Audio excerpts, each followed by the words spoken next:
और मैं सीधा मुद्दे पर आना चाहता हूं। पहला मौका है, पहली बार चीन के राष्ट्रपति शी जिनपिंग ने सीधे तौर पर डोनाल्ड ट्रंप को बड़ी चेतावनी दे दी है, बड़ी धमकी दे दी है।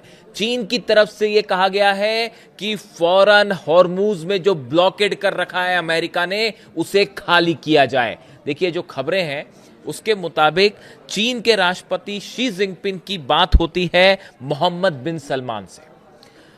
उन्होंने फोन पर बात की मोहम्मद बिन सलमान से, सऊदी के क्राउन प्रिंस से, और उन्होंने फोन पर जो बातें कही मोहम्मद बिन सलमान से, दरअसल ये डोनाल्ड ट्रंप के लिए सीधी सीधी चेतावनी है। देखिए शी जिनपिंग ने क्या कहा।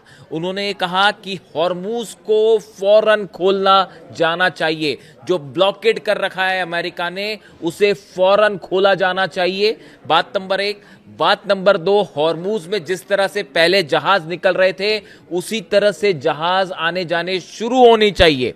उन्होंने चिंता जाहिर की, तीसरी बात, कि जो हालात मिडिल ईस्ट में बने हुए हैं, अमेरिका और ईरान के बीच जो तनाव है, इसको लेकर उन्होंने कहा कि हम इस मामले को बेहद गंभीरता से ले रहे हैं और यह बड़ी चिंता का कारण है। उन्होंने अमेरिका से यह कहा, देखिए बात तो मोहम्मद बिन सलमान से हो रही थी, लेकिन मोहम्मद बिन सलमान के जरिए यह संदेशा असल में ट्रंप के लिए था। और उन्होंने ये कहा कि अमेरिका को यहां जितने जहाज खड़े हैं, चाहे हालात जो भी हों, लेकिन सीज फायर के तहत यह तय था कि किसी भी तरह की कोई आक्रामक कार्रवाई नहीं होगी। इस लिहाज से फौरन ये जहाज अमेरिका को वापस हटा लेने चाहिए। उन्होंने ये भी कहा कि ईरान पर किसी भी तरह का कोई हमला नहीं होना चाहिए। यानी देखिए, ये 5-6 बड़ी बातें शी जिनपिंग ने सीधे तौर पे कही मोहम्मद बिन सलमान से। ये पहला मौका है। देखिए, शी जिनपिंग के बयान बेहद कम आते हैं सामने, और कई बार ऐसा होता है कि स्टेटमेंट ही रिलीज होता है, लेकिन इस बार वो बात कर रहे थे मोहम्मद बिन सलमान से। अब देखिए, ये इसकी टाइमिंग देखिए। एक तरफ इस समय पूरी दुनिया की नजरें इस बात पर हैं कि पाकिस्तान में ईरान और अमेरिका की बातचीत का क्या होगा, बातचीत होगी नहीं होगी, अगर शुरू होगी तो क्या होगा। हमने देखा तमाम तरह की स्पेकुलेशंस हैं, उनके बारे में बात करने का कोई मतलब ही नहीं है, कोई औचित्य नहीं है। लेकिन इस बातचीत के ठीक पहले जिनपिंग का सऊदी से बात करके ये संदेशा देना, क्या चीन ने ये शर्त रख दी है कि अमेरिका पहले ब्लॉकेड हटाए, उसके बाद ईरान बात करेगा। देखिए, ये एक बड़ा, इसको जिस तरह से एनालिसिस किया जा रहा है इस दोनों की बातचीत का, मोहम्मद बिन सलमान और शी जिनपिंग की बातचीत का, कुछ लोगों का ये मानना है कि देखिए, लगातार कल से पिछले 24 घंटे से ज़्यादा हो चुका है और लगातार ये स्पेकुलेशन है कि ईरान बातचीत में शामिल होगा नहीं होगा। इस तरह की बातें कई बार, कभी एक रुख आया फिर दूसरा रुख आया, वहाँ से ट्रंप के अलग अलग बयान आ रहे हैं। इन हालात में कहा यह जा रहा है कि क्या पर्दे के पीछे से चीन ने ये बड़ी शर्त अमेरिका तक पहुंचा दी है कि यहाँ पे जो ये ब्लॉकेड कर रखा है आपने, इसको पहले हटाइए, उसके बाद बातचीत होगी। कुछ ऐसा ही रुख चीन का भी, कुछ ऐसा ही रुख जो है वो ईरान का भी है। बहुत सारी चीजें आपको जो दिखाई दे रही हैं, उसके पीछे, पर्दे के पीछे बड़े सारे खेल चल रहे हैं। तो ये बात समझनी होगी, यहाँ पे एक बड़ा गठजोड़ दिख रहा है ईरान का और चीन का, और चीन बेहद नाराज है इस बात से लेके कि उसके जहाज़ों को आने से रोका जा रहा है। चीन का ऑयल बिजनेस बुरी तरह से प्रभावित हो रहा है, इसीलिए चीन बेहद नाराज है। और ईरान की तो मैं अलग से बात करूंगा ही। ईरान की जनता कह रही है कि हमें जिल्लत की डील मंजूर नहीं है, हमें शान के साथ शहीद होना मंजूर है, जंग कबूल है, लेकिन ये जिल्लत वाली डील मंजूर नहीं है। इस तरह के नारे लग रहे हैं ईरान में। लाखों लोग बीती रात सड़कों पे थे और सेना को यह अपील की गई कि सेना हमारी जो फैसला लेगी हम उसके साथ हैं, सेना को एक्शन लेना चाहिए, सेना तय करे क्या करना है। इस तरह से ईरान का जो मूड है पब्लिक का, अगर आप समझें, बेहद गुस्से में। ईरान में कोई किसी तरह की बातचीत करना नहीं चाहता। और खासकर देखिए, ये इस पूरे आक्रोश की जो वजह है, एक तो आपने, इसीलिए मैं आपको कह रहा था जब मैंने वीडियो बनाए थे कि जिस समय अली खामेनी साहब का असैसिनेशन किया गया, उसी समय डोनाल्ड ट्रंप ये जंग हार गए थे, उसी समय नेतन्याहू ये जंग हार गए थे। और अब दुनिया भर की आप कोशिश कर लीजिए, आप ईरान के यूरेनियम को किसी भी हालत में हासिल नहीं कर सकते। देखिए, अगर बातचीत होगी भी तो क्या उसमें कोई जादू होने वाला है? क्या हो जाएगा बातचीत के, बताइए। इस बातचीत को टेबल पे लाने के लिए घुटनों पे है अमेरिका। पिछले 48 घंटे से कोशिश हो रही है, किसको फोन नहीं घुमाया गया। रूस मॉस्को फोन घुमाया गया, बीजिंग फोन घुमाया गया, सऊदी से बात हो रही है, अरब देशों से बात, पाकिस्तान से बात की किसी तरह से ईरान को आप टेबल पे ले आइए, ये कोशिश हो रही। अब अगर बातचीत कर भी ली ईरान ने तो क्या होगा, उससे क्या यूरेनियम छोड़ने को तैयार हो जाएगा ईरान? कतई नहीं तैयार होगा। और आपको जो ईरान की जनता कह रही है हम जंग के लिए तैयार हैं, ईरान का हर शख्स जंग के लिए तैयार है। और ये गुस्से की सबसे बड़ी वजह अली खामने साहब का असैसिनेशन है, जो किसी सूरत में जनता दुश्मनों को, कातिलों को माफ करने के लिए तैयार नहीं है। ये ईरान की जनता का मूड है। तो ऐसी सूरत में अब ये चीन का जो स्टेटमेंट है उसको इस तरह से लिया जा रहा है कि क्या जो बात ईरान कह रहा है कि पहले ब्लॉकेड हटाइए फिर बात करेंगे, क्या ऐसी ही स्थिति चीन ने भी शर्त रख दी है सामने? इसके अलावा देखिए और भी बड़ी खबर है। कल देखिए चीन की तरफ से क्या बयान आया था, डोनाल्ड ट्रंप को कहा गया था डोनाल्ड ट्रंप आग से मत खेलो, ये शब्दों का इस्तेमाल किया गया था कि अमेरिका आग से ना खेले। उसके अलावा देखिए दो खबरें और हैं।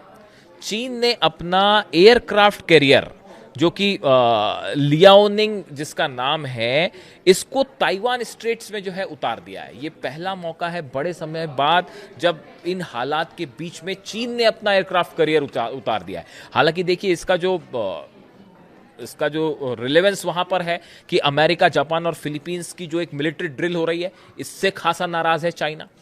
ऑयल से जो नुकसान हो रहा है ईरान के साथ, वो तो बिजनेस में वो गुस्से की एक वजह है ही, लेकिन ये जो मिलिट्री एक्सरसाइज है और साथ में जापान ने जो जेएस अगाजुची एक जहाज है एयरक्राफ्ट कैरियर, वो भी उसको भी उतारा, चीन के करीब लाया, उससे भी चीन बेहद नाराज। यानी देखिए ऐसा लगता है कि चीन को ये लगने लगा है कि उसका ऑयल बिजनेस खत्म करने की कोशिश हो रही है, पहले वेनेजुएला में, फिर ईरान में, उसके बाद अब ये military drill America, Japan, Philippines की, जापान का एयरक्राफ्ट कैरियर आना, ये चीन को घेरने की। यानी ये जंग ऊपरी तौर पे एक ईरान और अमेरिका की जंग तो है ही, लेकिन ये अंदर ही अंदर एक बड़ी जंग छिड़ चुकी है चीन और अमेरिका के बीच वर्चस्व की। और अब शी जिनपिंग का सामने आना और उसकी टाइमिंग देखिए सामने आना, ये डोनाल्ड ट्रंप के लिए माना जा रहा है कि पहली बार चीन ने सीधी धमकी दी है, वो भी राष्ट्रपति के स्तर पर। इस तरह से कहा गया कि फौरन जो है आप अपना ब्लॉकेड हटाइए, इस तरह का संदेश दिया गया। इसके अलावा देखिए दो खबरें और। एक खबर यह है कि यूनाइटेड नेशंस में जबरदस्त बहस हुई है, चीन और रूस एक तरफ रहे और अमेरिका दूसरी तरफ, और तीनों देशों के बीच जबरदस्त बहस देखने को मिली। एक तरफ अमेरिका, एक तरफ रूस, चीन। देखिए कहानी कहां से शुरू होती है कि वॉशिंगटन मतलब अमेरिका की जो रिप्रेजेंटेटिव है यूनाइटेड नेशन सिक्योरिटी काउंसिल में, उन्होंने आरोप लगाया Washington alleged Beijing is aiding Moscow through dual-use supplies, while also accusing Russia and Iran of dangerous military cooperation impacting Gulf security. America की तरफ से दो आरोप लगाए गए सिक्योरिटी काउंसिल में। पहली बार यह कहा गया कि जो यूक्रेन की जंग चल रही है, इसमें चीन ऐसा मटेरियल प्रोवाइड कर रहा है रूस को जो कि डुअल यूज होता है, उसको इंडस्ट्रियल इस्तेमाल भी होता है और उससे मिसाइल्स भी बन सकती है। यही बात ईरान के लिए भी कही जाती है। तो ये आरोप अमेरिका ने लगाए और यह भी कहा कि रूस और ईरान का जो मिलिट्री गठजोड़ है, इसकी वजह से गल्फ में हालात खराब है। ये कौन कह रहा है? अमेरिका। बस उनका ये कहना था और चीन के प्रतिनिधि ने अमेरिका को जम के धो डाला, और ऐसे ही रूस ने भी। देखिए चीन की तरफ से कहा गया कि China hit back calling US claims old rhetoric and blaming western arms for prolonging the conflict. चीन ने यह कहा कि यह आपके हथियारों की रेस की वजह से आज मिडिल ईस्ट में और यूक्रेन में जंग खत्म नहीं हो रही। यह आरोप लगाए चाइना ने अमेरिका के ऊपर कि आपकी जो है हथियारों का खेल चल रहा है, इसकी वजह से आज मिडिल ईस्ट में भी हालात खराब है और यूक्रेन में भी हालात खराब है। ये जो आर्म रेस आपने शुरू की अपना प्रभाव जमाने की दूसरे देशों में जाके, इसकी वजह से आज हालात खराब है। और देखिए रूस ने भी कहा, रूस ने भी जितने आरोप लगाए अमेरिका के, उन सब का उसने विरोध किया। और रूस की तरफ से भी क्या बात कही जा रही है, लावरोव ने जो विदेश मंत्री हैं उनका भी बयान आया है कि फौरन अपना ब्लॉकेड हटाए अमेरिका। उनकी विदेश मंत्री अब्बास अराक्ची, ईरान के विदेश मंत्री से बातचीत हुई थी और उस बातचीत के दौरान भी उन्होंने ये बात कही साफ तौर पे कि किसी तरह का ब्लॉकेड जो है वो कतई मंजूर नहीं है अमेरिका का, और ये ब्लॉकेड हटना चाहिए। तो देखिए आप, ये स्थितियां अब ऐसी हैं कि वो पाकिस्तान में जो बातचीत होगी वो अपने आप होती रहेगी। देखिए उसको गंभीरता से लेने, कम से कम मैं तो उसको बिल्कुल भी गंभीरता से नहीं ले रहा बातचीत को। अगर कोई डील होगी तो ईरान की सेना उसका अनाउंसमेंट करेगी, हम मान लेंगे। कल से खबरें चल रही हैं, किस तरह की खबरें देखिए आप कि जेडी वेंस जाने वाले हैं, फिर खबर आती है जेडी वेंस नहीं जाएंगे, फिर उसके बाद ट्रंप कहते हैं जेडी वेंस जाएंगे, फिर ये कहते हैं कि अभी जाएंगे, फिर कहते हैं शाम को जाएंगे, फिर कहते हैं कल सुबह जाएंगे, फिर कहते हैं कल रात को जाएंगे। अरे जब आना हो आ जाइए भैया, कर लेंगे बात, देख लेते हैं बात की जीत का क्या नतीजा होगा। वो कल से यही चल रहा है, यानी बस वहां से बयान आते रहे व्हाइट हाउस से और पूरी दुनिया फॉलो करते रहे कि जेडी वेंस आ रहे हैं नहीं आ रहे। जब आना होगा आएंगे। ईरान को कोई न किसी चीज की जल्दबाजी नहीं है। देखिए पहला मौका है जब विदेश नीति के स्तर पर अमेरिका इतना ज्यादा झुका हुआ दिखाई दे रहा है, यानी किसी भी सूरत में वो ईरान को जो है बातचीत के टेबल पर लाना चाहता है।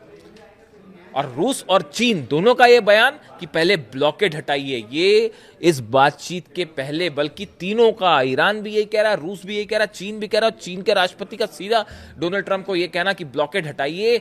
क्या यहां पर ये तीनों देश मिलकर इस बात के लिए तैयार हैं कि अमेरिका के ब्लॉकेड को यहां से हटाया जाए? बातचीत में क्या होता है, बातचीत होती नहीं होती है, जो भी अपडेट होगा मैं आप तक पहुंचाऊंगा। कमेंट करके बताइए आपको वीडियो कैसा लगा। Thank you so much.